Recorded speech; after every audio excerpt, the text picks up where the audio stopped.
Alright guys, so here we are with our first example, back to what we've been doing, except the difference with this lesson is that A is not going to equal 1. A will be some number, okay? So, let's look at number 1. Again, let me go ahead and we'll set it up like we've been doing.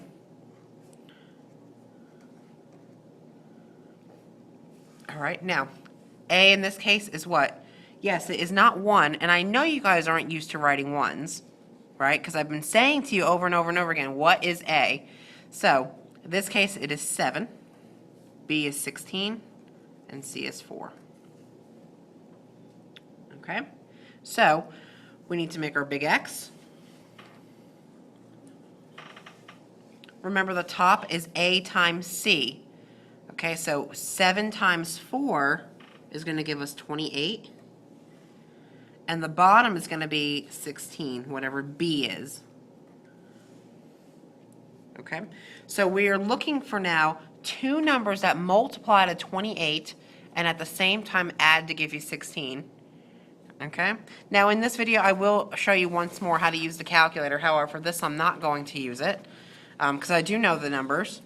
And the two numbers that multiply to 28 and add to give you 16 are 14 and 2. Okay, if you multiply them, you get 28, and if you add them, you get 16.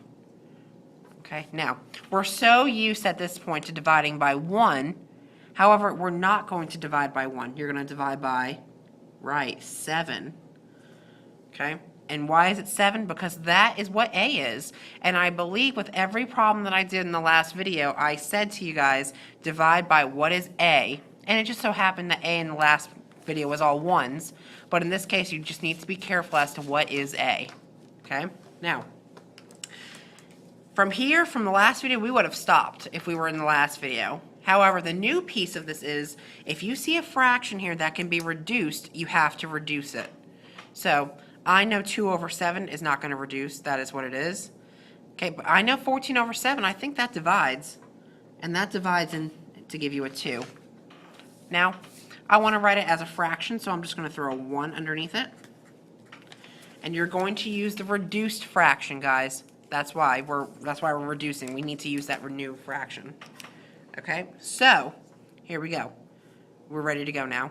Take the bottom, hook on an x, so 1x plus or minus the top, which in this case is plus 2. This one right here, take the bottom, 7, hook on an x, plus or minus 2. And that is the answer in factored form. Okay? And you'll find out with videos down the line, it's so important to understand how to do this big X, because eventually down the line what you're going to be doing is you're actually going to be solving these things, and you're going to need to know how to factor in order to do that. So pay really close attention to this video and the video prior to. Okay? All right, number 2. We've got 7m to the second power plus 33m minus 10. Okay, so let's go ahead and set it up.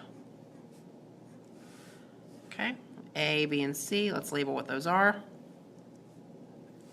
So A in this case is 7, B is 33, and C is negative 10. Okay, so let's make our big X. Okay, what number goes on top? No, it is not negative 10. Okay, it's A times C. So in this case, it's negative 70. And the bottom is 33. Okay, now this is going to be a good opportunity for me to show you the calculator one more time.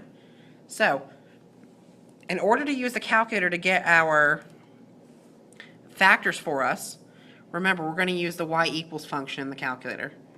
So in y1, what you're going to do is you're going to take the top number and you're going to divide by x.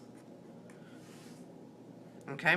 And in the second one, you're going to take the same thing and you're going to divide by x again, but then you're going to add x. Okay, so let's take a moment and type that into the calculator. So y1 is negative 70 over x, and y2 is negative 70 over x plus x. Okay? And then we're going to second table. And what are we looking for? We're looking for positive 33 in the y2 column.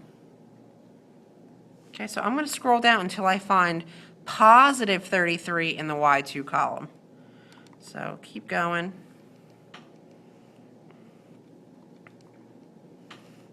Okay. We will get to it eventually, I promise. Oh, there it is. All right, so there's 33. So the two numbers that match up with it are 35 and negative 2. So those are our two magical side numbers. Okay, now we're going to take these two side numbers and we're going to divide them both by a, which in this case is 7. Okay, now do you see anything here that can be reduced? That's the new step. That's what this video is supposed to show you. So in this case, yes, 35 over 7 can get reduced to 5, but we're going to write it in the form of a fraction, so 5 over 1. All right, and I think that's it. So we're ready to go. So we've got 1 hook on an x, so 1x plus 5, and then 7x minus 2. Okay, great. Let's do another one, 3. Let's get our setup here.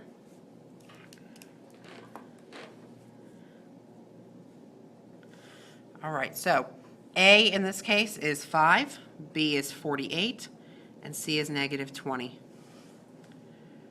All right, so let's make our big X here. Okay, what number is going to go on the top? A times C, so that's going to be negative 100. All right, and what number is going to go on the bottom? Right, it's always whatever B is, so in this case B is 48. Okay, now we need to ask ourselves what two numbers now are going to multiply to negative 100 and at the same time they're going to add to give us 48. Okay, now if you need to use your calculator, please do so. For this example, I'm not going to. Okay, so the numbers are 50 and negative 2. Okay, if you multiply them, you get negative 100, and if you add them up, you get positive 48. Okay, great. Now, we're going to divide both numbers by a, which in this case is 5. Okay, the new part of this lesson is to reduce, so that's what I'm going to do. And 50 over 5 reduces down to 10 over 1. Okay, and we're ready to go. So the first factor over here on the left is x plus 10, and this one is 5x minus 2. Okay, now I do have some more examples here. However, at this stage, I think we've done a lot of big X problems, where at this step, I actually want you to try some at this point. So I'm going to switch over and load the next video, and I want you to try the problems that are there and see what you come up with, okay?